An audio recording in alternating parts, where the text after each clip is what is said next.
بسم اللہ الرحمن الرحیم قد جاءکم من اللہ نور و کتاب مبین صدق اللہ مولانا العظیم و صدق رسولہ النبی الکریم ونحن علی ذالک من الشاہدین والشاکرین والحمد للہ رب العالمین وقال اللہ تعالی فی مقام آخر ان اللہ وملائکتہ یصلون علی النبی یا ایہا الذین آمنوا صلوا علیہ وسلموا تسلیما۔ انتہائی معزز و محترم سامعین، ارباب اہل سنت، ادب خردگان نگاہ محبت، بادہ کشان خم خانہ جشن ولادت اور انتہائی عزت و تکریم کے لائق علماء کرام ذوی المجد والاحتشام، آج کی یہ تقریب سعید، یہ محفل پاک ہم سب کے آقا و مولا تاجدار مدینہ سرور قلب و سینہ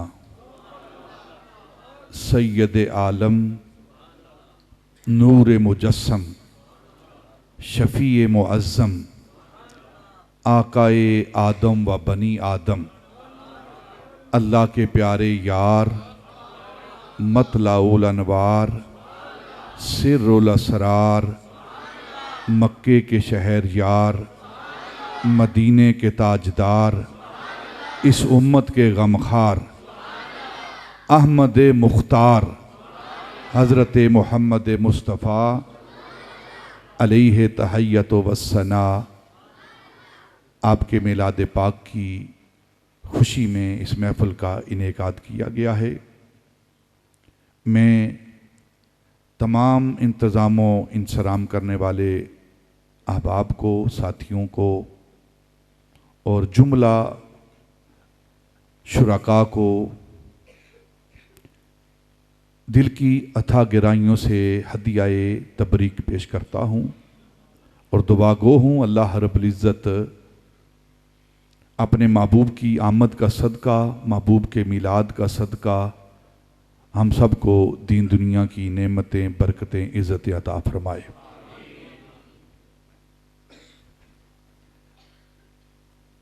ہم میلاد مصطفیٰ نبی پاک صلی اللہ علیہ وسلم کی ولادت باسعادت کے پروگرام میں حاضر ہوئے ہیں۔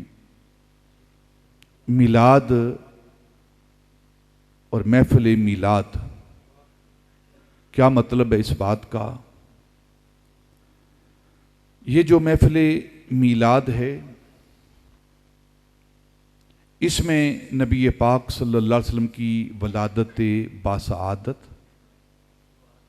اس کائنات کے اندر آپ کی جلوہ گری،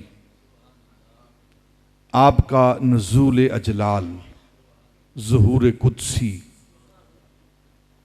قدوم میمنت لزوم، اس دھرتی کو جان بخشنے کے لیے آپ اس کائنات میں تشریف لائے، اور اس بات کا ذکر کرنا کہ آپ کس انداز میں، کس شان کے ساتھ، کس رفعت کے ساتھ، کس بلندی کے ساتھ، کس آن بان کے ساتھ، کس کر و فر کے ساتھ اس دنیا کے اندر تشریف لائے، اس کو محفل میلاد کہتے ہیں۔ اس کو محفل میلاد کہتے ہیں۔ یہ محفل میلاد جس کا ہم آج پروگرام کر رہے ہیں، یہ سنت ہے۔ یہ سنت ہے کس کی؟ علماء یہاں تشریف فرما ہیں۔ تھوڑی سی میں ابتدائی گفتگو علماء کے لیے آسان سادہ لفظوں میں انشاءاللہ یہ علماء بھی میرے ٹوٹے پھوٹے کلمات سماعت فرمائیں گے، اور عوام ساتھی جو ہیں وہ بھی انشاءاللہ ان کو بھی بات کی سمجھ آئے گی۔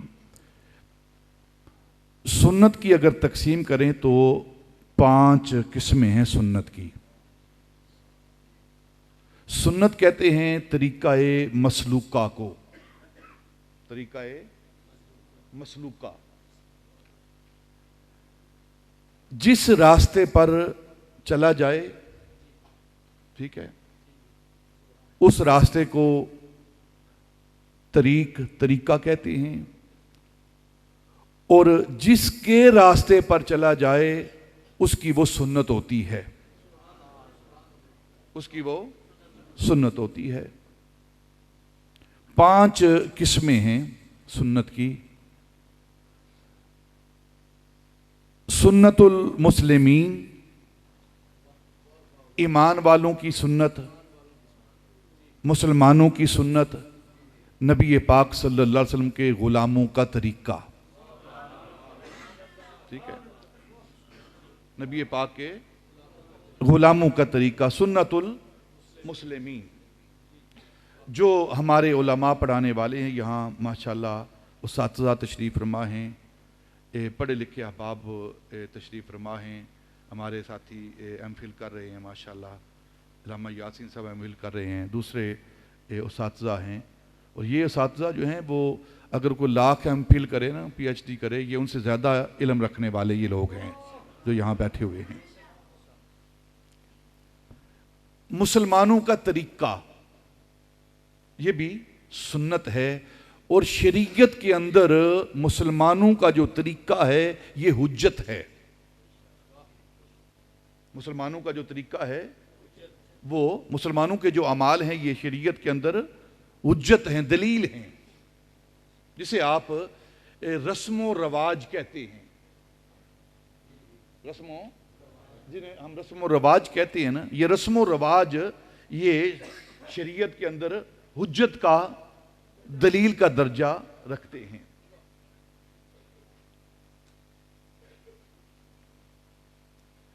رسم و رواج ہمارے جو ہیں، فرق کیا ہے؟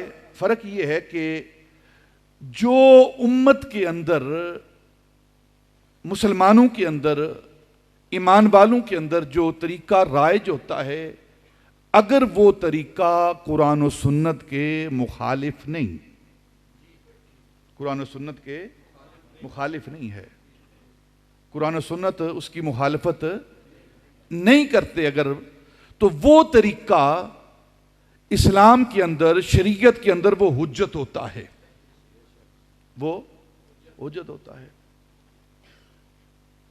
اس پر میں ایک بات کرتا ہوں،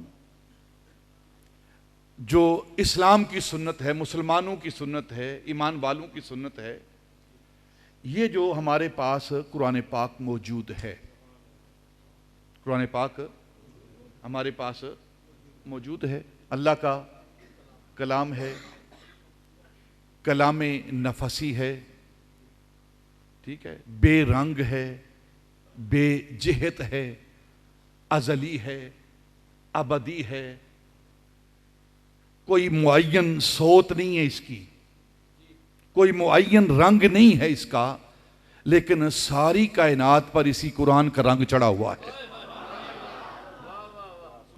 یہ کلام جو ہے، مسلمانوں نے اس قرآن کو 30 پاروں کے اندر تقسیم کیا ہے، اور یہ طریقہ مسلمانوں کا ہے، ایمان والوں کا یہ طریقہ ہے۔ 30 پاروں کے اندر قرآن پاک کا مجموعہ یہ صحابہ کے دور میں نہیں تھا، یہ صحابہ کے دور میں نہیں تھا،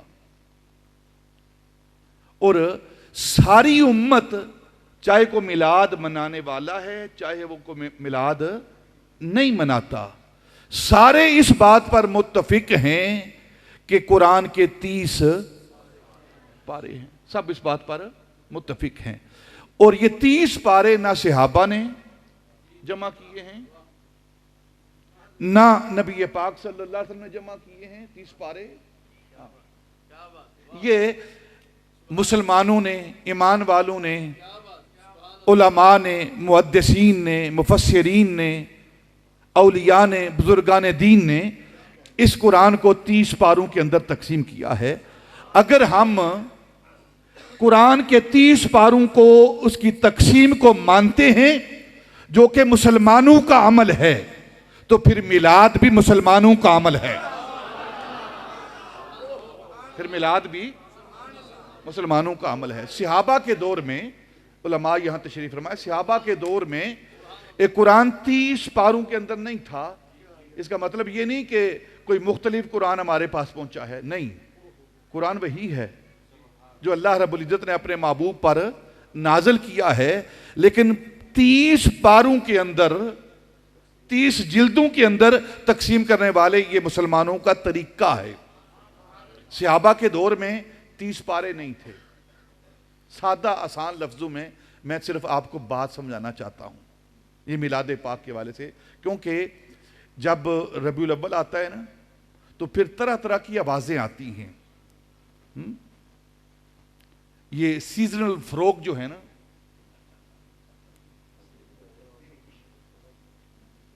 موسمی ڈڈو، سیزنل فروغ، وہ آوازیں نکالتے ہیں، یہ بدعت ہے، یہ شرک ہے، یہ پتہ نہیں کیا کیا۔ یہ ساری ان کی جہالت پر باتیں مبنی ہیں، نہ وہ قرآن سے واقف ہیں، نہ شریعت سے واقف ہیں، نہ اصول شریعت سے واقف ہیں وہ، اور نہ ہی انہوں نے شریعت کو پڑھا ہے۔ جو علماء پڑھنے والے ہیں جانتے ہیں کہ رسم و رواج جو ہوتا ہے نا معاشرے کے اندر، جو قرآن و سنت کے ساتھ ٹکرائے نہ، وہ رسم و رواج حجت ہوتا ہے، دلیل ہوتا ہے۔ دیکھیں، پہلی بات آپ نے سماعت کی، صحابہ کے دور میں یہ جو قرآن پاک ہے یہ سورتوں کی صورت میں موجود تھا۔ 114 صورتیں قرآن پاک کی، اس ترتیب کے ساتھ فاتحہ شریف، بقرہ، پھر آگے معوذتین تک، یہ 30 صورتوں کے اندر قرآن پاک صحابہ کے دور میں موجود تھا۔ صحابہ کے بعد اس کو 30 پاروں کے اندر مسلمانوں نے اس کو جمع کیا ہے، اس کو تقسیم کیا ہے، اور ساری امت مسلمانوں کا یہ عمل قبول کرتی ہے۔ جس طرح مسلمانوں نے 30 پاروں کے اندر قرآن پاک کو تقسیم کیا ہے اور ساری امت قبول کرتی ہے، اسی طرح مسلمانوں کا نبی پاک صلی اللہ علیہ وسلم کا میلاد منانا یہ بھی مسلمانوں کا طریقہ ہے، اور چاہیے اس کو بھی قبول کیا جائے۔ اور جس طرح یہ 30 پارے صرف پاکستان کے اندر نہیں ہیں، صرف پاکستان کے اندر نہیں ہیں 30 پارے، سعودی عرب جائیں گے وہاں بھی 30 پارے، ایران جائیں گے وہاں بھی 30 پارے، افریقہ جائیں گے وہاں بھی 30 پارے، دنیا کے کسی کونے میں چلے جائیں قرآن پاک جو آپ کو الماری کے اندر ملے گا وہ 30 پارے ہیں، اور ساری دنیا 30 پاروں پر ایمان رکھتی ہے۔ جب ساری دنیا 30 پاروں پر ایمان رکھتی ہے اور پھر ساری دنیا کے اندر ہی نبی پاک کا میلاد ہوتا ہے، یہ صرف پاکستان کے اندر نہیں ہوتا، ساری دنیا کے اندر ہوتا ہے۔ جب ساری دنیا میلاد مناتی ہے تو پھر تمہیں بھی یہ بات مان لینی چاہیے جس طرح قرآن کو مانتے ہو۔ دوسری بات، یہ جو قرآن پر اعراب لگے ہوئے ہیں، قرآن پر اعراب لگے ہوئے ہیں، زبر، زیر، شد، مد، پیش، جزم، اور کیا ہے، تنوین، الف مدہ آ، ٹھیک ہے، یہ سارے جو اعراب ہیں یہ صحابہ نے نہیں لگائے، کیوں شبیری؟ ہاں جی، یہ صحابہ نے نہیں لگائے، یہ صحابہ کے بعد مسلمانوں نے لگائے ہیں۔ اور میرا خیال ہے کہ جو بڑا دعویٰ کرتا ہے نا کہ میں بڑا عالم ہوں، وہ بھی بغیر اعراب کے قرآن نہیں پڑھ سکتا۔ جو کہتا ہے میں بڑا علامہ ہوں میں، وہ بھی اعراب کے بغیر ناممکن ہے۔ مشکل ہے، چلو مشکل کہہ لو، ناممکن نہ کہو، مشکل کہہ لو، اور اگر وہ پڑھے گا تو بڑے سوچ سمجھ کر پڑھے گا، کیونکہ اعراب کی وجہ سے ہم قرآن پاک کو بڑی آسانی کے ساتھ پڑھ سکتے ہیں، فاعل مفعول اور دوسرے جو معاملات ہیں وہ بڑی آسانی کے ساتھ حل کر سکتے ہیں، اور یہ طریقہ بھی مسلمانوں کا ہے، صحابہ کا یہ طریقہ بھی نہیں تھا کہ انہوں نے اعراب لگائے ہیں۔ تو جس طرح ہم قرآن پاک کے اعراب قبول کر رہے ہیں، قرآن پاک کے 30 سپارے قبول کر رہے ہیں، اسی طرح نبی پاک صلی اللہ علیہ وسلم کا میلاد منانا یہ بھی مسلمانوں کا طریقہ ہے۔ اگر قرآن کے اعراب کو قبول کر لیا ہے، قرآن کے 30 پاروں کو قبول کر لیا ہے، تو پھر ہمیں میلاد پاک کو بھی قبول کرنا چاہیے۔ شدہ مدہ زیراں زبراں سب شان تیری وچ آئیاں، بے سمجھانو سمجھ نہ کائی تے خاصا رمضاں پائیاں۔ پہلا جو سنت ہے وہ کس کی سنت؟ اور پھر من رعا المسلمین حسنا فہو عند اللہ حسنا، یہ حدیث پاک ہے کہ نہیں شبیری؟ حدیث پاک ہے۔ میں بار بار تائید لے رہا ہوں علماء سے تاکہ یہ میری تائید کرتے رہیں، یہ حدیث پاک ہے۔ حدیث پاک کیا ہے؟ نبی پاک نے فرمایا کہ جس کام کو مسلمان اچھا جانے نا، جس کام کو مسلمان اچھا جانے وہ اللہ کے نزدیک بھی اچھا ہے، مسلمان جس کو اچھا جانے۔ اور آپ میلاد کو اچھا جانتے ہو کہ نہیں؟ میلاد کو اچھا جانتے ہو کہ نہیں؟ جب آپ اچھا جانتے ہو، مسلمان اچھا جانتے ہیں، تو پھر اللہ بھی اس کو اچھا جانتا ہے۔ تو پہلی سنت آپ کی سمجھ میں آ گئی، ٹھیک ہے؟ اور سارے مسلمان نبی پاک صلی اللہ علیہ وسلم کا میلاد مناتے ہیں۔ جس کے سینے کے اندر ایمان کی شمع فروزہ ہے، ایمان کا دیا جل رہا ہے، وہ نبی پاک کی آمد پر خوش ہے اور نبی پاک کی آمد کی خوشیاں مناتا ہے۔ اس پر ایک بات حضرت امام جلال الدین سیوطی رحمت اللہ تعالی علیہ، آپ کون ہیں؟ حضرت امام جلال الدین سیوطی محدث ہیں، مفسر ہیں، حضرت امام شافعی رحمت اللہ تعالی علیہ کے مقلد ہیں، اور یہ وہ ہستی ہیں جن کو جاگتے ہوئے سر کی آنکھوں سے 100 بار چہرہ بددعا کی زیارت ہوئی ہے۔ 100 بار چہرہ بددعا کی۔ اب یہ بھی بتا دوں کہ زیارت کیوں یہ 100 بار؟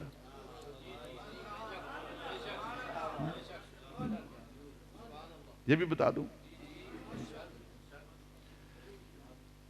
یہ واحد عالم ہیں حضرت امام جلال الدین سیوطی رحمت اللہ تعالی علیہ، جنہوں نے نبی پاک صلی اللہ علیہ وسلم کے والدین کے ایمان پر سب سے زیادہ لکھا ہے۔ نبی پاک کے والدین کے ایمان پر سب سے زیادہ لکھنے والے کون ہیں؟ امام جلال الدین سیوطی۔ انہوں نے آپ کے اور تقریباً 10 کے 11 رسالے ہیں، 10 سے اوپر رسالے ہیں جو حضرت امام جلال الدین سیوطی نے نبی پاک صلی اللہ علیہ وسلم کے والدین کے ایمان پر لکھے ہیں، اور بحمدہ تعالی وہ 10-11 رسالے ملتے ہیں اور ہمارے پاس موجود ہیں۔ سب سے زیادہ نبی پاک کے والدین کے ایمان پر انہوں نے لکھا کہ آپ کے والدین موحد ہیں، مومن ہیں، جنتی ہیں، ٹھیک ہے؟ اور ایک ہستی ہے جنہوں نے تھوڑا سا اس کے برعکس لکھا تھا، لیکن بعد میں پھر معاملہ تبدیل ہو گیا۔ وہ کون ہیں؟ حضرت ملا علی قاری۔ ملا علی قاری یہ کوئی چھوٹا بندہ نہیں ہے، ملا علی قاری۔ اس دور میں جو سب سے بڑا علامہ ہوتا تھا نا، اس کو ملا کہا جاتا تھا۔ جو سب سے بڑا علامہ ہوتا تھا اس کو ملا کہا جاتا تھا، اور پھر اس کو قاری کہا جاتا تھا۔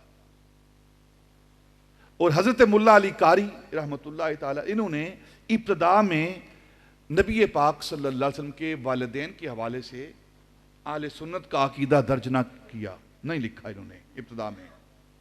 تو ایک دن نبی پاک صلی اللہ علیہ وسلم خواب میں تشریف لائے اور فرمایا علی قاری تو نے دین اس لیے پڑھا ہے کہ میرے والدین کو کافر کرے؟ تو نے دین اس لیے پڑھا ہے، شریعت اس لیے پڑھی ہے، علم اس لیے حاصل کیا ہے کہ میرے والدین کے کفر کے فتوے لگائے؟ پھر وہ دن تھا کہ حضرت ملا علی قاری معاملہ تبدیل ہوا اور پھر انہوں نے پچھلے معاملات سے توبہ کی، رجوع کیا اور اس کے بعد نبی پاک صلی اللہ علیہ وسلم کے والدین کے ایمان پر لکھا انہوں نے. لیکن سب سے زیادہ لکھنے والے کون ہیں؟ حضرت امام جلال الدین سیوطی. جب انہوں نے لکھا نا تو ایک دن سیدہ طیبہ طاہرہ سیدہ آمنہ رضی اللہ تعالی عنہا جو نبی پاک کی، بولو نا یار، میں آسان لفظوں میں، سادہ لفظوں میں آپ کو آپ کا عقیدہ سمجھا رہا ہوں، سادہ لفظوں میں. سمجھ آ رہی ہے کہ نہیں آ رہی؟ ہاتھ کھڑا کریں نا، سب کو آ رہی ہے. ایک دن سیدہ طیبہ طاہرہ سیدہ آمنہ رضی اللہ تعالی عنہا وہ خواب میں حضرت امام جلال الدین سیوطی کی آئی کہ تو نے ہمارے ایمان کے بارے میں لکھا ہے، ہمارے مومن ہونے کے بارے میں لکھا ہے، ہمارے جنتی ہونے کے بارے میں لکھا ہے، تو میں اپنے بیٹے کو کہوں گی کہ وہ تیرا خیال رکھے. میں اپنے بیٹے کو کہوں گی کہ وہ تیرا خیال رکھے. پھر بیٹے نے کیا خیال رکھا کہ جاگتے ہوئے سر کی آنکھوں سے 100 بار زیارت کروائی ہے، 100 بار زیارت کروائی ہے. یہ وہ حضرت امام جلال الدین سیوطی ہیں. تو پھر واپس آتے ہیں. پہلی جو سنت ہے وہ کیا ہے؟ وہ سنت مسلمین کی. سارے مسلمان نبی پاک صلی اللہ علیہ وسلم کا میلاد مناتے ہیں. اب دوسری سنت ہے صحابہ کی. دوسری سنت ہے صحابہ کا عمل، صحابہ کا طریقہ، صحابہ کا طریقہ. تیسرا طریقہ ہے انبیاء کا، انبیاء کی سنت. 3 مسلمانوں کی سنت، صحابہ کی سنت، بولو نا، انبیاء کی سنت، اور چوتھی امام الانبیاء، امام الانبیاء کی سنت، اور پانچویں خدا کی سنت. پانچویں کس کی؟ خدا کی سنت. اب یہ 5 سنتیں ہیں اور 5 سنتیں جو ہیں اس کے درجہ کیا ہے؟ جس طرح بیان کیا گیا ہے یہی اس کی افضلیت فضیلت کا درجہ ہے. عام بندوں سے مسلمانوں کی سنت بہتر، پھر عام مسلمانوں سے صحابہ کی سنت بہتر، پھر صحابہ سے انبیاء کی سنت بہتر، پھر امام الانبیاء کی سنت بہتر، اور پھر خدا کی سنت سب سے اوپر ہے. اور جتنی بھی عبادات ہیں، جتنی بھی عبادتیں ہم کرتے ہیں وہ کسی ایک کی سنت ہے. جتنی بھی عبادتیں کرتے ہیں نا، نماز پڑھتے ہیں، روزہ رکھتے ہیں، حج کرتے ہیں، زکوٰۃ کرتے ہیں یا دوسرے معاملات کرتے ہیں، جتنی بھی عبادات بجا لاتے ہیں وہ کسی ایک کی طرف، ایک سنت کو ہم، ایک عمل کو، ایک عبادت کو اس کی طرف منسوب کر دیں گے. دیکھیں نا، یہ 5 نمازیں جو ہیں، 5 نمازیں ہیں، یہ 5 انبیاء کی طرف ان کا عمل ہے. ایک نبی نے فجر کی نماز پڑھی، دوسرے نے ظہر کی پڑھی، تیسرے نے عصر کی پڑھی، چوتھے نے مغرب کی پڑھی، 5ویں نے عشاء کی پڑھی. ایک ایک عمل ہو گیا ان کا. ٹھیک ہے نا.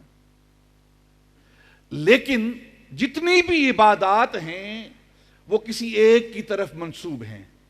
کوئی نہ کوئی عمل کسی ایک کی طرف منسوب ہے. واحد میلاد مصطفیٰ ہے, یہ وہ عبادت ہے سب کا اس پر عمل ہے.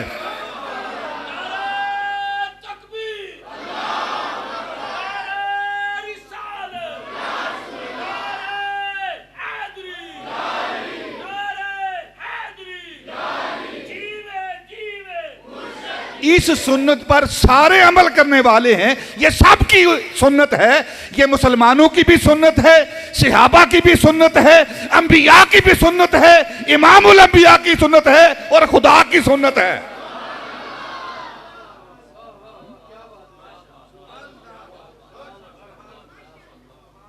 یہ خدا کی بھی سنت ہے. نبی پاک صلی اللہ علیہ وسلم کے میلاد کا, نبی پاک کی آمد کا تذکرہ کرنا یہ خدا کی بھی سنت ہے, خود مصطفیٰ کی بھی سنت ہے, انبیاء کی بھی سنت ہے, صحابہ کی بھی سنت ہے, اور مسلمانوں کی بھی یہ سنت ہے. آج اس سنت پر عمل کر رہے ہیں جو سب کی سنت ہے. اب پہلا مرحلہ آپ نے دیکھ لیا, مسلمان میلاد مناتے ہیں, ربیع الاول آتا ہے مسلمان. اب دوسرا عمل وہ صحابہ کی طرف آتے ہیں. اکثر بات کی صحابہ نے میلاد منایا کہ نہیں منایا, اور ٹیلی فون پر میسج بھیجتے ہیں کہ کیا صحابہ نے میلاد منایا ہے. تو میں پوچھتا ہوں کیا صحابہ نے میسج کیا ہے؟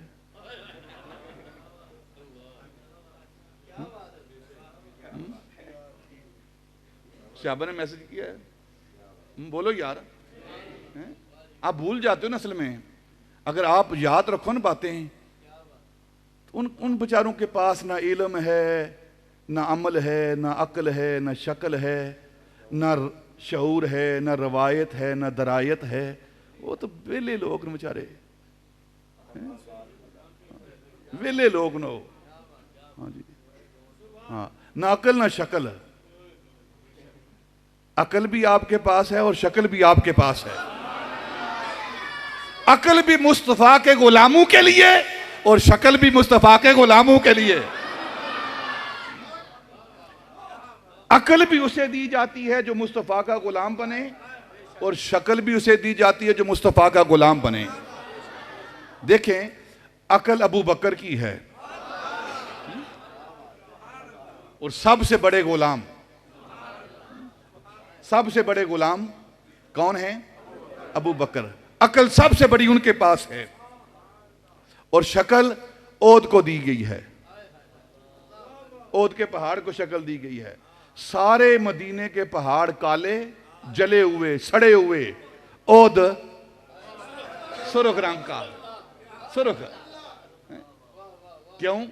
نبی پاک نے فرمایا دو پہاڑ ہیں, ایک جبل عود ہے, ایک جبل عیر ہے. جبل عیر جو ہے وہ ہم سے بغض رکھتا ہے, اس لیے کالا سیاہ جلا ہوا ہے. اور عود پہاڑ ہم سے محبت کرتا ہے, ہم عود سے محبت کرتے ہیں, اسی لیے وہ سرخ خوبصورت ہے. تو جو بھی مصطفیٰ کی غلامی کرے گا, انسان کرے اسے بھی عزت ملے گی, پتھر کرے اسے بھی عزت ملے گی. پہلی سنت کس کی؟ اب بھول جاتے ہیں اس لیے میں دوبارہ, سنت المسلمین, مسلمانوں کی سنت. پھر سنت صحابہ.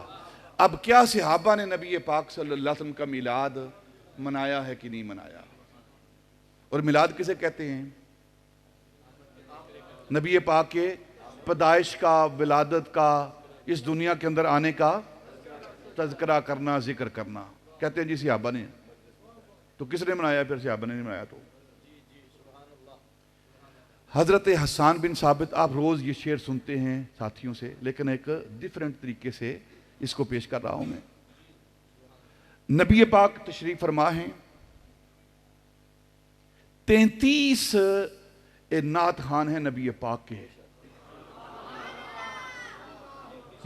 33, ہاں جی 33 نعت خوان ہیں نبی پاک کے, جو آپ کے ہوتے ہوئے آپ کی طرف آپ کی شان بیان کرتے تھے, آپ کی نعت پڑھتے تھے, اور کافروں کو جواب دیتے تھے.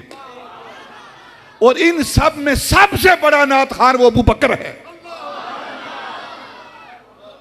سب سے بڑا نعت خوان ابو بکر ہے۔ میں یہاں بات کر دیتا ہوں، ایک صحابی نے نبی پاک صلی اللہ علیہ وسلم کی شان میں کلام پڑھا آپ کے نسب کے حوالے سے، یہ مسلم شریف کی حدیث پاک ہے، نبی پاک کے نسب کے حوالے سے آپ کی شان کو پڑھا تو پوری طرح وہ بات کو بیان نہ کر سکے وہ صحابی، نبی پاک صلی اللہ علیہ وسلم نے دیکھا اور بٹھا دیا، نیچے بیٹھو، فرمایا اس کلام کو لے جاؤ اور جا کر ابو بکر کو دکھاؤ، ابو بکر کو دکھاؤ، جب ابو بکر پاس کر دے گا تو پھر آ کر پڑھنا، پھر آ کر پڑھنا۔ صحابہ وہ ہیں جو نبی پاک صلی اللہ علیہ وسلم کی نعت کی درستگی ابو بکر سے کرواتے تھے، ابو بکر سے کرواتے تھے۔ میں صرف باتیں کر رہا ہوں، یہ علماء جانتے ہیں یہ ساری باتیں کہاں لکھی ہوئی ہیں، علماء جانتے ہیں یہ ساری کہاں لکھی ہوئی ہیں۔ سب سے بڑے نعت خوان وہ سیدنا ابو بکر صدیق، وہ بھی موجود ہیں، نبی پاک بھی موجود ہیں، باقی صحابہ بھی موجود ہیں۔ اور ایک دن حضرت حسان بن ثابت عرض کرنے لگے یا رسول اللہ میں چاہتا ہوں آج آپ کے سامنے میں آپ کی نعت پڑھوں۔ آپ نے فرمایا کیوں نہیں پڑھتے، پڑھو، ممبر پر بیٹھو، خود مصلی امامت پر صحابہ آگے بیٹھے ہوئے ہیں۔ حضرت حسان بن ثابت نے، آپ علماء سے یہ سنتے رہتے ہیں وَأَحْسَنُ مِنْكَ لَمْ تَرَ قَطُّ عَيْنِي، یا رسول اللہ موجود سن رہے ہیں۔ نبی کے سامنے ایک اصول جو ہے شریعت کا جو اصول ہے، نبی کے سامنے اگر کوئی خلاف شرع بات ہو تو نبی اس پر خاموش نہیں رہتا، خاموش نہیں رہتا۔ حضرت خضر اور حضرت موسیٰ کا قصہ قرآن بیان کر رہا ہے، اور بار بار حضرت موسیٰ علیہ السلام خضر کے بارے میں بول رہے ہیں، بول رہے ہیں۔ خضر عمل کرتے ہیں، موسیٰ بول پڑتے ہیں یہ کیوں کیا، خضر عمل کرتے ہیں، موسیٰ بول پڑتے ہیں یہ کیوں کیا، کیونکہ سارے کام وہ بظاہر وہ خلاف شرع تھے، جو شریعت تھی اس کے خلاف تھے، اور شریعت کا حکم ظاہر پر لگتا ہے، اور نبی ہوتا ہی وہ ہے جب اس کے سامنے خلاف شرع بات ہو، غیر حقیقی بات ہو تو نبی اس پر خاموش نہیں رہتا، بولتا ہے۔ حضرت حسان بن ثابت رضی اللہ تعالیٰ عنہ وَأَحْسَنُ مِنْكَ لَمْ تَرَ قَطُّ عَيْنِي، یا رسول اللہ میری آنکھ نے آپ سے زیادہ حسین نہیں دیکھا۔ اگر کوئی اور حسین ہوتا یا بات سچی نہ ہوتی تو نبی بولتا، نبی بولتا۔ آسان نہیں، بڑے بڑے خوبصورت مکے کے اندر موجود ہیں، بڑے بڑے محجبین موجود ہیں، تو کیا کہہ رہا ہے؟ نا، نبی پاک کا خاموش رہنا حدیث تقریری، حدیث تقریری، خاموش رہنا حدیث، بولو یار، حدیث تین قسمیں نا حدیث کی، قولی، فعلی اور تقریری۔ قولی جو آپ نے فرمایا، فعل جو آپ نے کیا، اور تقریری جس پر آپ نے آپ کے سامنے وہ عمل ہوا، منع نہیں کیا، ٹھیک ہے، وہ حدیث، اور یہ حجت ہے اسی طرح جس طرح پہلی دو قسمیں حجت ہیں۔ حضرت حسان بن ثابت رضی اللہ تعالیٰ وَأَحْسَنُ مِنْكَ لَمْ تَرَ قَطُّ عَيْنِي، یا رسول اللہ میری آنکھ نے آپ سے زیادہ کسی کو حسین جمیل دیکھا ہی نہیں۔ اگر ہوتا کوئی، کیونکہ نبی پاک بھی تو مکے کے اندر گھومتے پھرتے تھے نا، سب کو دیکھتے تھے، ایک عرصہ گزارا ہے وہاں، تو آپ فرما دیتے حسان نہ، یہ بات نہیں۔ تو نبی پاک کا خاموش رہنا یہ حدیث تقریری ہے۔ اور پھر علماء نے، جو عاشق علماء ہیں نا، انہوں نے تھوڑا مختلف انداز میں اس کو پڑھا ہے۔ وہ کہتے ہیں کہ حضرت حسان بن ثابت نے یوں نہیں کہا وَأَحْسَنُ مِنْكَ لَمْ تَرَ قَطُّ عَيْنِي، یا نسبت کی نہیں، یا نسبت کی نہیں۔ یا نسبت کی کیا ہوتی ہے؟ جیسے کہتے ہیں بیتن، بیتن کیا ہوتا ہے؟ بولو نا یار، سمجھ آ رہی کہ نہیں آ رہی؟ بولو نا، بیتن گھر، اور بیتی میرا گھر۔ یہ یا نسبت بیتی، آگے جو یا یہ نا یہ نسبت ہو گئی ہے، یہ نسبت ہو گئی ہے۔ تو حضرت حسان بن ثابت نے یوں نہیں کہا وَأَحْسَنُ مِنْكَ لَمْ تَرَكَتُّ عَيْنِي، بلکہ حضرت حسان بن ثابت نے یوں فرمایا، یوں عرض کی وَأَحْسَنُ مِنْكَ لَمْ تَرَكَتُّ عَيْنٌ، تنوین تنوین تنوین نکرہ، نکرہ کے لیے، تنوین نکرہ کے لیے، یعنی کہ کائنات کے اندر ازل سے لے کر ابد تک جو جو کچھ اللہ نے بنایا ہے محبوب، وہ سارے کے سارے آپ سے نیچے ہیں اور آپ سب سے زیادہ حسی ہیں۔ یہ نہیں کہ صرف اب نہ کسی آنکھ نے اور نہ قیامت تک کوئی آنکھ آپ سے زیادہ حسین دیکھے گی۔ وَأَجْمَلُ مِنْكَ لَمْ تَلِدِ النِّسَاءُ، آنکھ کوئی آپ سے زیادہ حسین دیکھتی تب جب کوئی ماں آپ سے زیادہ حسین جنم دیتی، پیدا کرتی۔ تالد، تالد النساء، یہ تالد النساء کیا ہے؟ بولو نا، یہی تو ولادت ہے نا، یہی تو میلاد ہے، تالد النساء یہی تو میلاد ہے۔ اور این نبی پاک کے سامنے حضرت حسان بن ثابت یہ میلاد منا رہے ہیں۔ اور پھر اگلی بات کیا کی؟ خُلِقْتَ مُبَرَّعًا مِّن كُلِّ عَيْبٍ، کل عیب، کل عیب، فرما دیتے آسان نہ کہ علم کم ہے میرے پاس، دیوار کے پیچھے کا علم نہیں ہے، فلاں عیب موجود ہے میرے پاس، میرے اندر، بتا دیتے نہیں، خاموش۔ آسان پڑھ رہے ہیں، نبی پاک سن رہے ہیں، یعنی کہ حسان کے لفظوں کی، حسان کے شعروں کی نبی پاک اپنی خاموشی سے تائید کر رہے ہیں۔ ساری کائنات بول کے تائید کرے، وہ نبی پاک کی خاموشی کی تائید کے برابر نہیں ہو سکتی۔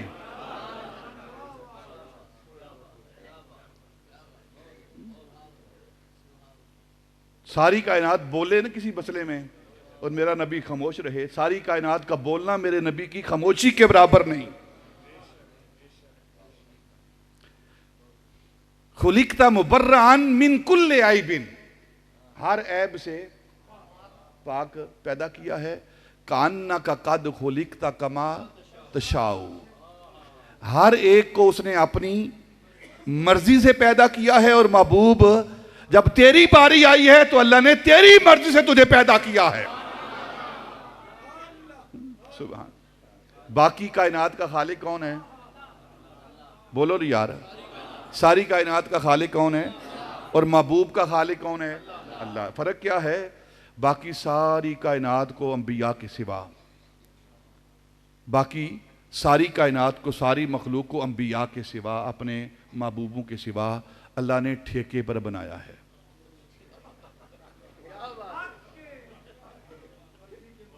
اب باقی سب کو ٹھیکے پر، اپنے محبوبوں کو پیچھے کر کے نہ، انبیاء اور اس کے محبوب جو ہیں نا ان کو چھوڑ کے نا، باقی سب کو ٹھیکے پر۔ اور جب محبوب کی باری آئی نا پھر ٹھیکہ نہیں، پھر دست قدرت سے،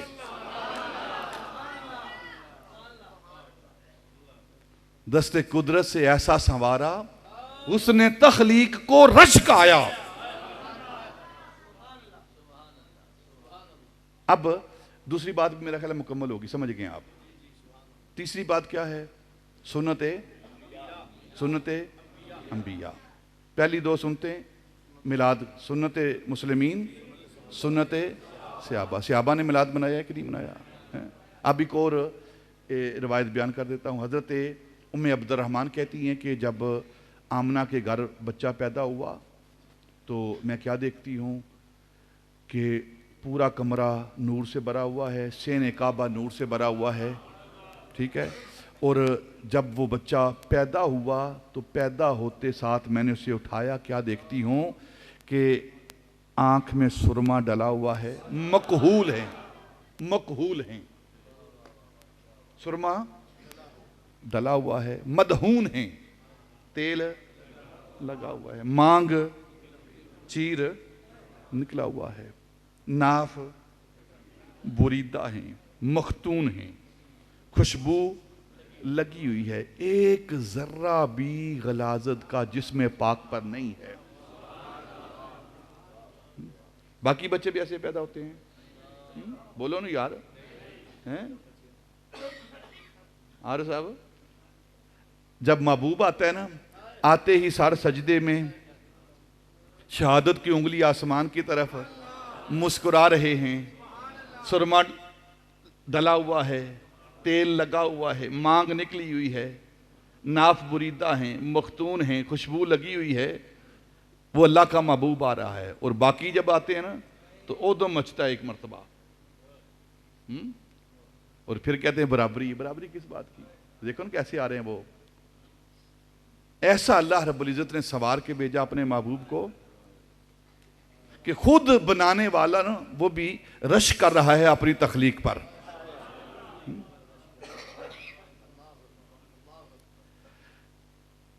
اب صحابہ کا عمل بھی مکمل ہوا۔ اب تیسرا سنت انبیاء، تمام انبیاء، ٹھیک ہے، 1,24,000 کم بیش انبیاء اور 313 رسول۔ کتنے رسول ہیں؟ یاد رکھو گے کہ نہیں؟ میں سبق پڑھا رہا ہوں، آپ کو پڑھا رہا ہوں، ان کو سنا رہا ہوں، علماء کو۔ 313 رسول، 313 صحائف، صحیفے۔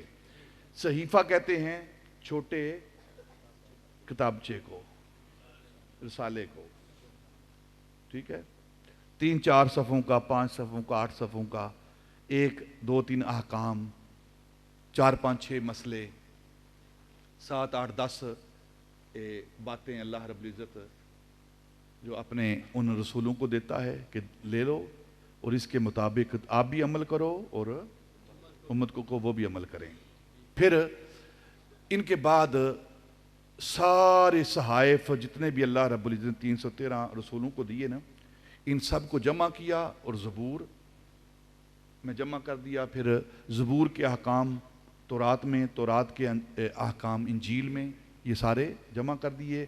اور پھر ساری کتابوں کا، سارے صحائف کا نچوڑ قرآن کے اندر رکھ دیا گیا۔ ساری شرائع کو، ساری شریعتوں کو قرآن کے اندر جمع کر دیا۔ پھر جو احکام محبوب کو دینے تھے، جو باتیں محبوب کو دینی تھی وہ دے دیں، جو پہلے انبیاء کی باتیں منسوخ کرنی تھی وہ منسوخ کر دی۔ جس طرح سجدہ تھا، تعظیمی سجدہ، تعظیمی سجدہ پہلی شریعتوں کے اندر جائز تھا۔ باپ کو سجدہ کرنا، پیر کو سجدہ کرنا، یہ جائز تھا۔ ڈرتے کیوں ہو یار آپ؟ یہ جائز تھا، جائز تھا، لیکن اب یہ سجدہ سوائے خدا کے، سوائے اللہ رب العزت کے، یہ سجدہ کسی کو جائز نہیں۔ شیخ ہو تب بھی، ماں باپ ہوں تب بھی، شیخ کی قبر ہو تب بھی، نبی کی قبر ہو تب بھی، کسی کو سجدہ جائز نہیں ہے، یہ حرام ہے۔ چاہے وہ سجدہ عبادت ہو، چاہے وہ سجدہ تعظیم ہو، یہ کیا ہے؟ حرام ہے۔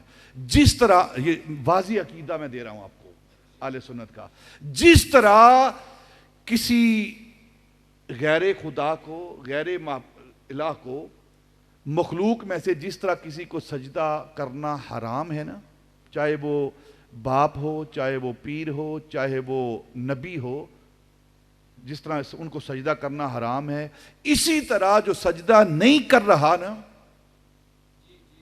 اور کہے کہ یہ سجدہ کر رہا ہے، یہ بھی حرام ہے، یہ بھی حرام ہے۔ اس نے سجدہ نہیں کیا، لیکن مقرر کر دیتا ہوں، میں بتا دیتا ہوں، سمجھا دیتا ہوں۔ جس طرح سجدہ کرنا کسی غیر خدا کو حرام ہے نا، حرام ہے، کسی کو سجدہ جائز نہیں ہے، حرام ہے، اسی طرح اگر کوئی کہے کہ فلاں نے قبر کو سجدہ کیا ہے تو وہ کہنے والا بھی حرام کا مرتکب ہو رہا ہے، ہاں وہ حرام عمل کر رہا ہے۔ نبی پاک نے فرمایا اگر کسی کو سجدہ جائز ہوتا نا تو میں عورت کو، بیوی کو حکم دیتا اپنے خامد کو سجدہ کرے۔ بخاری شریف کی دوسری شبیری صاحب، میں آپ پریشان تو نہیں، میں روایتی انداز سے ہٹ کر آپ سے باتیں کر رہا ہوں۔ جس طرح ایک پڑھا پڑھایا لکھا لکھایا، نہ قرآن لکھا لکھایا آیا ہے تو نہ تقریر لکھی لکھائی آئی ہے۔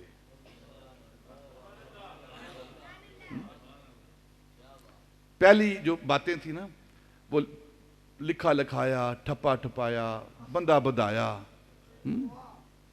یہ لو آپ بھی عمل کرو اور امت کو عمل کریں، لیکن جب قرآن کی باری آئی نا، محبوب عمل کرتا رہا، ساتھ ساتھ قرآن آتا رہا۔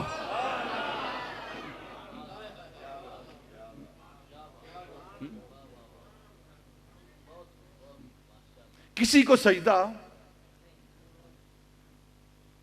کوئی ذات سجدے کے لائق ہی نہیں، کوئی ذات سجدے کے لائق ہی نہیں۔ اگر کوئی سجدے کی روادار ہے، لائق کوئی ذات ہے تو وہ اللہ رب العزت کی ذات ہے، اللہ کی وہ ذات ہے۔ اور نبی پاک میں اگر سجدہ کسی کو جائز ہوتا نا، سجدہ کسی کو جائز ہوتا تو میں بیوی کو کہتا اپنے خامد کو سجدہ کرے، اپنے خامد کو سجدہ کرے۔ یہ مقام ہے خامد کا، یہ مقام ہے باپ کا۔ کس کا؟ باپ کا۔ اور نعت خان ساری عمر ماں کی شان پڑھتے رہتے ہیں۔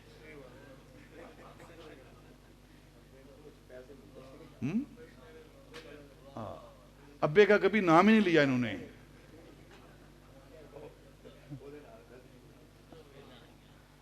ابے کا کبھی تو پہ ابا سڑتا ہے بچارا، ساری دیہڑی لوگوں دی چڑکاں ابا کھاندا ہے، چک چک کے ادھر نہ ہی کوئی نہیں۔ جدو گل کرنی ماں دی، ایک تو نعت خان شاہد کی ہے، قاری شاہد ہے، ایک اور تو پتہ نہیں، صرف ماں دی شان بیان کر دینا، پیو دی شان بیان کرو۔ ہاں دیکھو نا، اندر پہلے ابا آیا وے، حضرت آدم علیہ السلام، سارے دا ابا، پہلے ابے دا ذکر کرو۔ بولو نا سبحان اللہ یار کرو۔ اب تھک تو نہیں گئے؟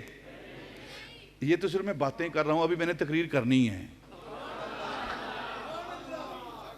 ابھی میں نے تقریر کرنی ہے، یہ صرف باتیں کر رہا ہوں آپ سے میں، تو آپ لگتا ہے تھک گئے ہیں، آپ تھک گئے ہیں۔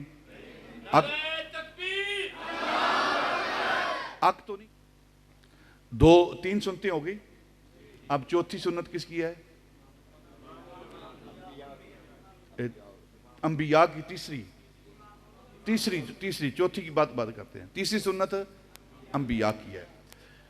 آدم علیہ السلام سے لے کر عیسیٰ علیہ السلام تک ساری کتابوں کا نچوڑ، ہر نبی، ہر رسول وہ نبی پاک صلی اللہ علیہ وسلم کی آمد کا انتظار کرتا رہا اور نبی پاک صلی اللہ علیہ وسلم کی آمد کا تذکرہ کرتا رہا۔ اس پر ایک دلیل، ایک بات میں آپ کے سامنے عرض کرتا ہوں جس کی تائید قرآن کر رہا ہے، حضرت عیسیٰ علیہ السلام نے اپنے حواریوں سے، اپنی قوم سے کہا وَمُبَشِّرًا بِرَسُولٍ یَأْتِی مِن بَعْدِی اسْمُهُ احمد، میرے بعد ایک عزت والا، ایک رفعت والا، ایک بلندی والا، ایک شان والا، ایک رسول آنے والا ہے، میں تمہیں اس کی بشارت دیتا ہوں اور اس کا نام احمد ہوگا۔ اس کا نام، اب نبی پاک کی آمد کا ذکر حضرت عیسیٰ علیہ السلام قرآن بیان کر رہا ہے، انبیاء کی سنت بیان کر رہا ہے۔ تو میلاد کا تذکرہ مسلمانوں کی سنت، صحابہ کی سنت، انبیاء کی سنت۔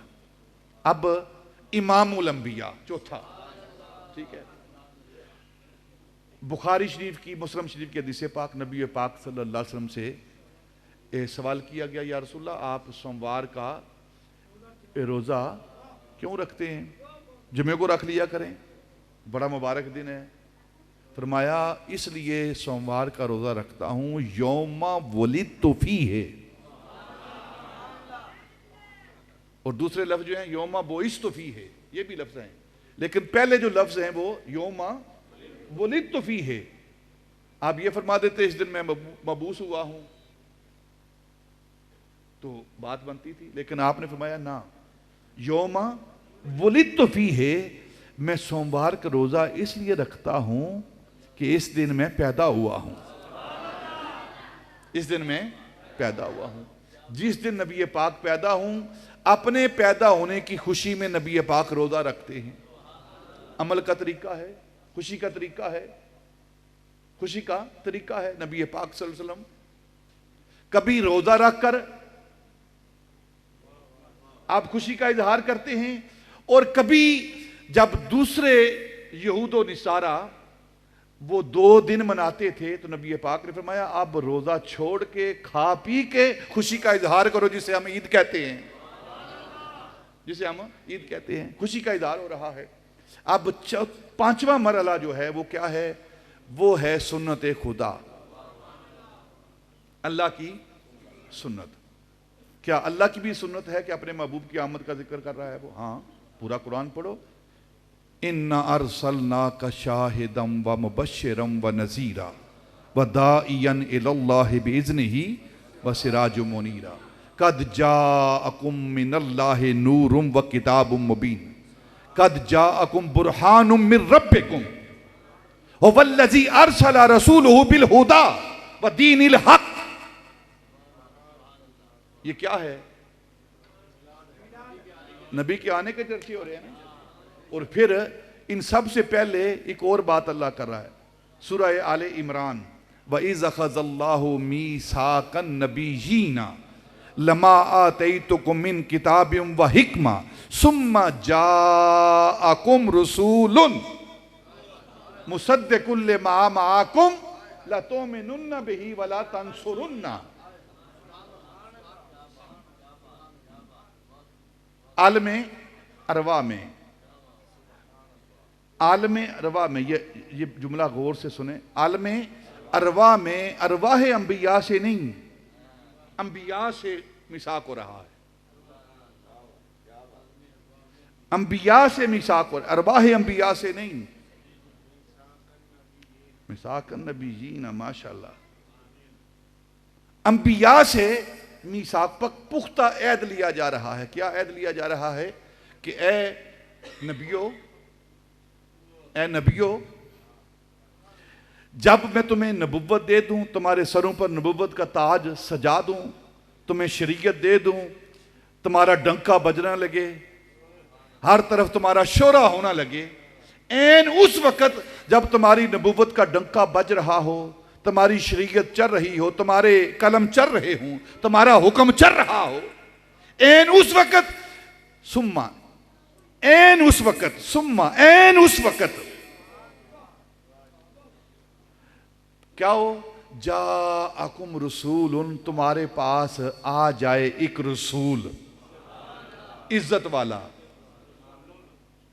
رسول تنوین، عزت والا، تکریم والا، شرف والا، برتری والا رسول آ جائے تو تم نے کیا کرنا ہے؟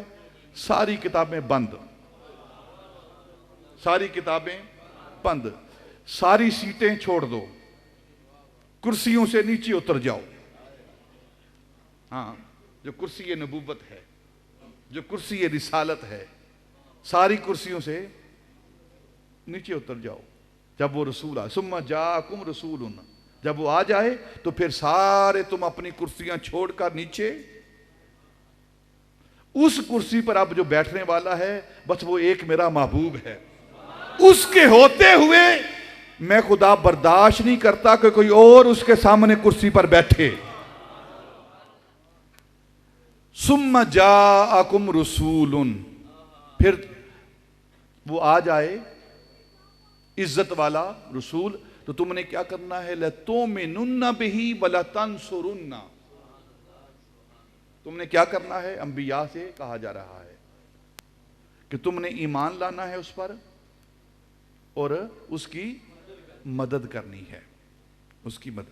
یہ جو وعدہ ہو رہا تھا نا، جب عہد لیا جا رہا تھا تو ایک روح اس محفل کے ارد گرد گھوم رہی تھی، اور کبھی کبھی جھانک کے نا اس محفل کو دیکھ رہی تھی ایک روح۔ اس روح کا نام امیر خسرو ہے۔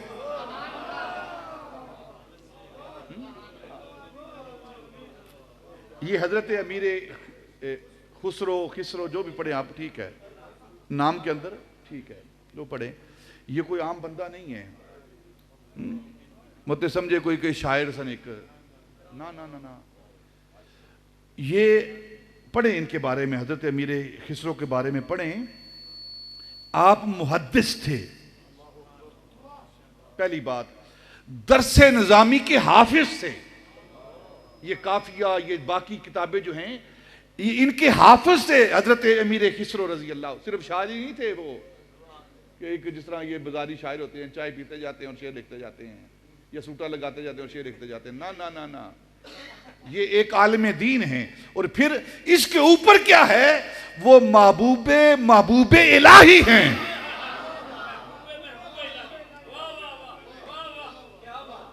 جو اللہ کے محبوب ہیں نا، حضرت خواجہ نظام الدین، اور حضرت خواجہ نظام الدین کون ہیں؟ یہ خود مجدد ہیں۔ یہ باتیں تو چشتی بھی نہیں کرتے نا جو میں کر رہا ہوں۔ ہاں جی ہاں جی ہاں جی، کون ہے چشتی؟ لیکن پیر ان کے تعریف میں کر رہا ہوں، صرف ان کے پیر نہیں ہیں چشتیوں کے، وہ ہمارے بھی پیر ہیں۔ جتنے اللہ کے پیارے ہیں وہ سب، بولو وہ سب ہماری آنکھوں کے، ہمارے دلوں کے، اور جو ان کو نہیں مانتے نا ہمارے۔ حضرت خواجہ نظام الدین اولیاء کون ہیں؟ کوئی عام بندہ نہیں ہے۔ جب مرید اتنا بڑا عالم ہے تو شیخ کتنا بڑا عالم ہوگا؟ اور آپ مجدد ہیں، حضرت خواجہ نظام الدین اولیاء 8ویں صدی ہجری کے مجدد ہیں حضرت خواجہ نظام الدین اولیاء، اور مرید ہیں زہد الانبیاء حضرت بابا فرید شیخ الاسلام والمسلمین کے۔ وہ حضرت امیر خسرو رضی اللہ تعالیٰ عنہ، ان کی روح بھی کبھی کبھی اس مجلس کے اندر پردہ اٹھا کے کبھی دیکھتی ہے، اور پھر کیا منظر پیش کرتے ہیں؟ نمی دانم چے منزل بود۔ بولو سبحان اللہ یار، نہیں سمجھ آ رہی پھر بھی بولو سبحان اللہ، بلند آواز سے بولو سبحان اللہ، ذوق لے کر بولو سبحان اللہ۔ نمی دانم چے منزل بود، شب جائے کے من بودم، بہر سو رقص بسمل بود، شب جائے کے من بودم، پری پہ کر نگارے سرو کدے لالا رخسارے، سراپا آفت دل بود، شب جائے کے من بودم۔ خدا خود میر مجلس اندر، خدا خود میر مجلس بود اندر لامکا خسرو، محمد شمع محفل بود، شب جائے کے من بودم۔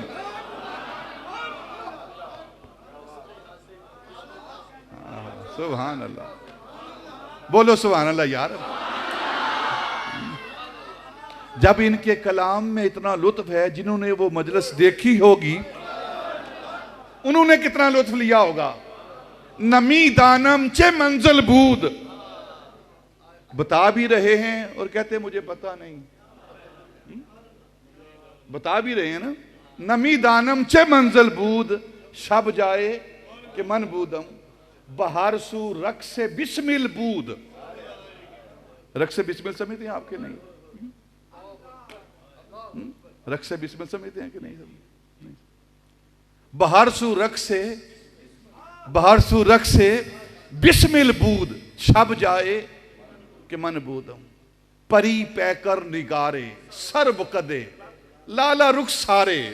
سبحان اللہ۔ والضحا کا چہرہ ہے، واللیل کی زلفیں ہیں، مازا کی اکھین ہیں، یاسین کے دانتن ہیں، علم نشرہ کا سینہ ہے، ید اللہ کے ہاتھ ہیں، وجہ اللہ کا چہرہ ہے، علم نشرہ کا سینہ ہے، لب لالی ہیں، خط مشکی ہیں، زلف امبری ہیں، چشم نرگسی ہیں، شان رحمت للعالمین ہے، پری پیکر نگارے سرو کدے لالا رخسارے، سراپا آفت دل بود شب جائے کہ من بودم۔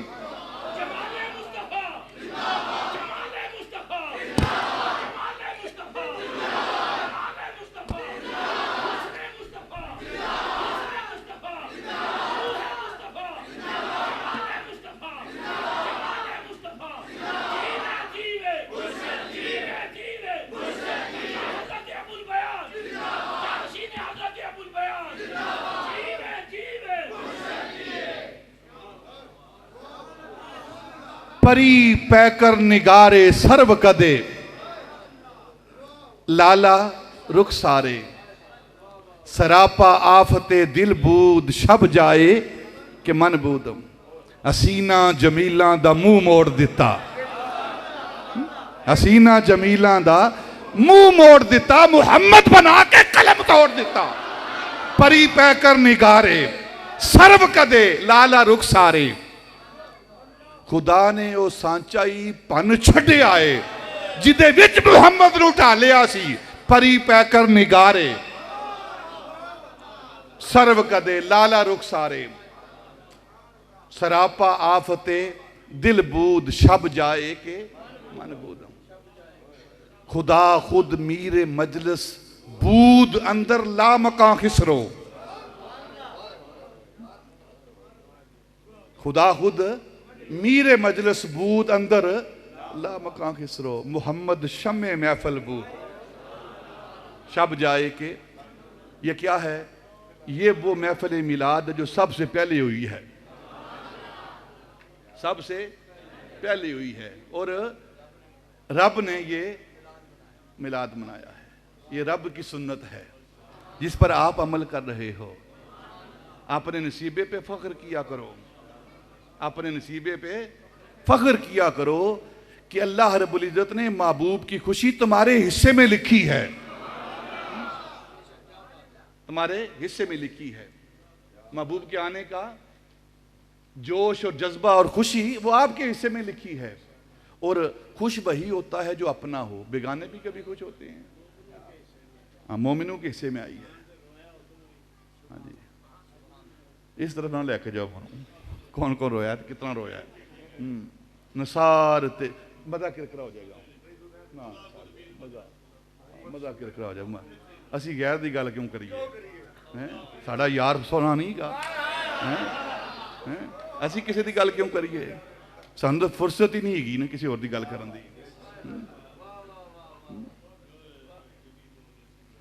اللہ اکبر۔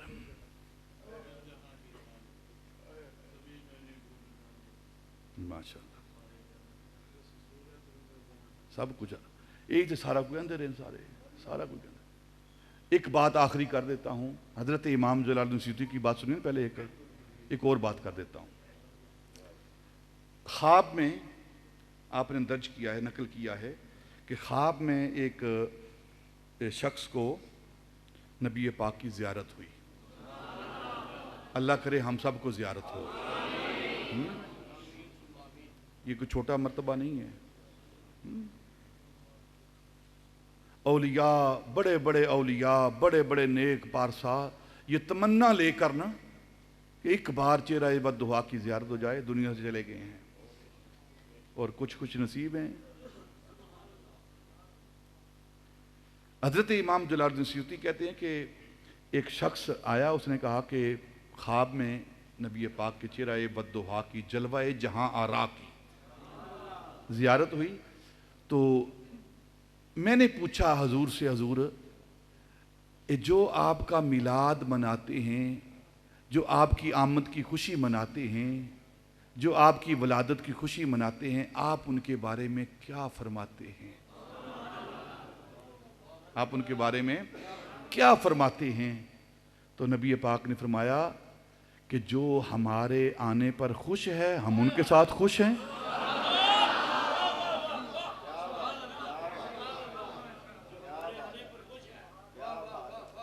جو ہمارے آنے پر خوش ہے ہم اس کے تو خوش ہیں بس.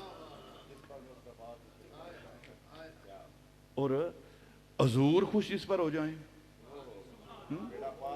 ایک حدیث نہ بیان کر دوں یہاں. حضرت عمر فاروق رضی اللہ تعالیٰ جانتے ہیں نا, حضرت خلیفہ ثانی مراد رسول حضرت سیدنا فاروق اعظم رضی اللہ تعالیٰ عنہ, یہ دو ہستیاں ہیں جن کو شیخین کہا جاتا ہے. ایک سیدنا ابو بکر, دوسرے سیدنا عمر فاروق. ان کو شیخین کہا جاتا ہے. سیدنا عثمان اور سیدنا مولا علی کو خطنین کہا جاتا ہے. خطنین کہا جاتا ہے. ان شیخین کا مرتبہ کیا ہے؟ ان شیخین کا مرتبہ کیا ہے؟ حضرت امام مالک رضی اللہ تعالیٰ عنہ. آپ سے پوچھا گیا کہ ان شیخین کی فضیلت کی دلیل کیا ہے؟ فرماتے ہیں بڑی دلیلیں ہیں, لیکن ایک دلیل جو سب سے بڑی دلیل ہے وہ کیا ہے؟ حضرت امام مالک وہ کہہ رہے ہیں کہ جو خمیر مصطفیٰ کا ہے نا, جو خمیر مصطفیٰ ہے, جو طینت محمدیہ ہے, اسی خمیر مصطفیٰ سے, اسی طینت محمدیہ سے ان شیخین کے وجود کو بنایا گیا ہے. ان کے وجود کو بنایا گیا ہے. یہ وہ ہستیاں ہیں سیدنا عمر فاروق اور سیدنا ابو بکر صدیق رضی اللہ. اور حضرت امام زین العابدین سے کسی نے سوال کیا اہل بیت کے امام کہ ان کا مرتبہ اور مقام کیا ہے شیخین کا, تو فرمانے لگے مجھ سے کیا پوچھتے ہو, مجھ سے کیا پوچھتے ہو, ان کا مرتبہ اور مقام کیا ہے؟ جاؤ میرے نانے کے روزے کا دروازہ کھولو, میرے نانے کے روزے کا دروازہ کھولو اور جا کر دیکھو ان کا مرتبہ کیا ہے, ان کا مقام کیا ہے. اور حضرت امام ربانی رضی اللہ عنہ کیا کہتے ہیں؟ کہتے ہیں ایک دن میں مراقبہ کر رہا تھا تو عین مراقبے کے دوران گنبد خضرا, روضہ اطہر, قبر انور میرے سامنے, تو میں نے خیال کیا کہ دیکھوں کہ اللہ کی طرف سے کیسی انوار و تجلیات کی بارش ہو رہی ہے. تو آپ فرماتے ہیں کہ میں نے دیکھا نبی پاک کی قبر پر انوار و تجلیات کی بارش ہو رہی ہے, انوار و تجلیات کی بارش ہو رہی ہے. تو کہتے ہیں میں نے خیال کیا دیکھوں ذرا شیخین کا کیا معاملہ ہے, ابو بکر و عمر کا کیا معاملہ ہے. تو فرمانے لگے مجھے قسم ہے اس ذات کی جتنے جتنے انوار و تجلیات اور جو انوار و تجلیات نبی پاک کی قبر پر نازل ہو رہے ہیں, اتنے انوار و تجلیات اور سارے کے سارے وہ شیخین کی قبروں پر نازل ہو رہے ہیں. جو میلاد پر خوش ہیں نبی پاک ان کے ساتھ. یہ سیدنا عمر فاروق, یہ مرتبہ ہے ان کا, یہ مقام ہے ان کا. اور ابو بکر کے بعد اس امت میں سب سے افضل وہ سیدنا ابو بکر کے بعد سب سے افضل وہ سیدنا عمر فاروق ہیں. یہ اہل سنت کا عقیدہ ہے. ایک دن حضرت انس بن مالک رضی اللہ عنہ صحابی رسول ہیں. یہ وہ صحابی ہیں چھوٹی عمر میں نبی پاک کی خدمت پر حاضر ہوئے. چھوٹی سی عمر تھی, بالکل 6-7 سال کے, اور سارا عرصہ مدینے کا نبی پاک کی خدمت میں رہے. ہر وقت نبی پاک کے پاس خدمت پر مامور رہتے. نبی پاک کا تکیہ مبارک رکھتے, لوٹا مبارک پکڑ کے رکھتے, عصا مبارک پکڑ کے رکھتے, اور آپ کا تکیہ رکھتے, جوڑے مبارک نبی پاک کے اٹھاتے. اور علماء سے پوچھئے حضرت انس کا معاملہ کیا تھا کہ نبی پاک کے جوڑے اٹھا کر نا آپ ہر وقت اپنے سینے کے ساتھ لگا کر رکھتے تھے, سینے کے ساتھ لگا کر رکھتے تھے حضرت.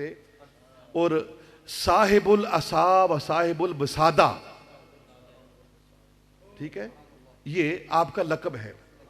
ایک دن نبی پاک صلی اللہ علیہ وسلم کی مجلس آپ بیٹھے ہوئے ہیں. حضرت انس بن مالک رضی اللہ تعالیٰ نے کوئی ایسی بات کہی کہ نبی پاک وہ بات سن کر خوش ہو گئے. آپ مسکرانے لگے, چہرے پر تبسم آیا. اب جب نبی پاک خوش ہوئے نا, حضرت انس کے بات کہنے پر, کوئی جملہ کہنے پر نبی پاک خوش ہوئے, تو حضرت عمر فاروق رضی اللہ تعالیٰ عنہ نے آپ کے بازو کو پکڑا، ادھر آؤ انس، ادھر آؤ، ہاں بتاؤ. کہنے لگے کہ انس ایک سودا کرو میرے ساتھ آج، ایک سودا کرو. عمر کون سا سودا؟ آؤ ادھر ایک سودا کرتے ہیں. عمر کی ساری نیکیاں تم لے لو، عمر کی ساری عمر کی نیکیاں، عمر کی ساری عمر کی نیکیاں تم لے لو، آج جو تو نے مصطفیٰ کو خوش کرنے کی نیکی کی ہے وہ مجھے دے دو.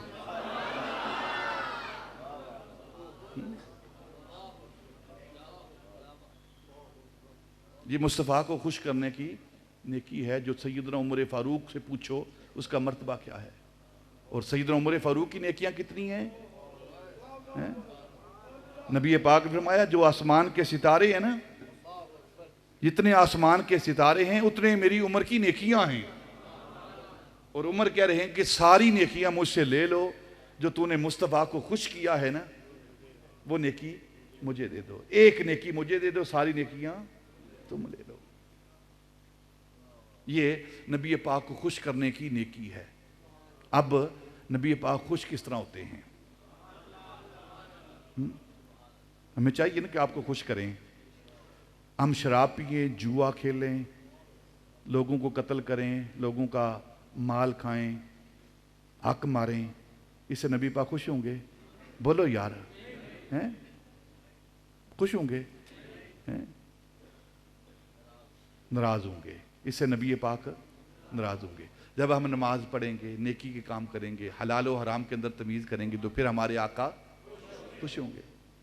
تو پھر ہم ناراض کریں کہ خوش کریں انہیں؟ خوش کریں گے نا. تو خوش کرنے کا طریقہ کیا ہے؟ کہ جو نبی پاک شریعت لے کر آئے ہیں نا ہم اس پر عمل کریں، اس پر عمل کریں. جو آپ پیغام لے کر آئے ہیں، جس چیز کو نبی پاک نے منع کر دیا ہے اس سے منع ہو جائیں گے تو نبی پاک خوش ہو جائیں گے. اور جس کا حکم دیا ہے اس پر عمل کریں گے تو نبی پاک خوش ہو جائیں گے. اور جب نبی پاک خوش ہو جائیں گے تو پھر صرف نبی پاک خوش نہیں ہوں گے، اللہ بھی خوش ہو جائے گا. اللہ بھی خوش ہو جائے گا. اور ایک ہے نیکی کرنا عام، اس کی جزا کیا ہے؟ عام نیکی کرنا، عبادت کرنا، اس کی جزا کیا ہے؟ جنت. اس کی جزا کیا ہے؟ جنت. آپ نیکی کریں گے اس کی جزا کیا ہے؟ جنت. اور ایک ہے نبی پاک کو خوش کرنے کی نیت سے نیکی کرنا. ایک صرف نماز پڑھتے ہیں آپ، ٹھیک ہے پڑھنی چاہیے، نیکی کرتے، اس کی جزا کیا ہے؟ جنت، اگر قبول ہو گئی تو. اور دوسری نیکی کیا ہے؟ آپ نبی پاک کو خوش کرنے کی نیت سے وہ نیکی کرتے ہیں تو اس کی جزا کیا ہے؟ جنت بھی اور جنت والا بھی. تو آؤ اپنی زندگی کو نبی پاک کی غلامی میں گزاریں. یہی مقصد ہے آج کی محفل کرنے کا، یہی مقصد ہے میلاد منانے کا، یہی مقصد ہے نبی پاک کا ذکر کرنے کا. اگر ہم نے یہ مقصد پا لیا تو ہم نے سب کچھ پا لیا، سب کچھ ہم نے پا لیا. اور اللہ رب العزت ہمیں توفیق عطا فرمائے کہ اپنی زندگی نبی پاک کی غلامی میں گزاریں. وما علینا الا البلاغ.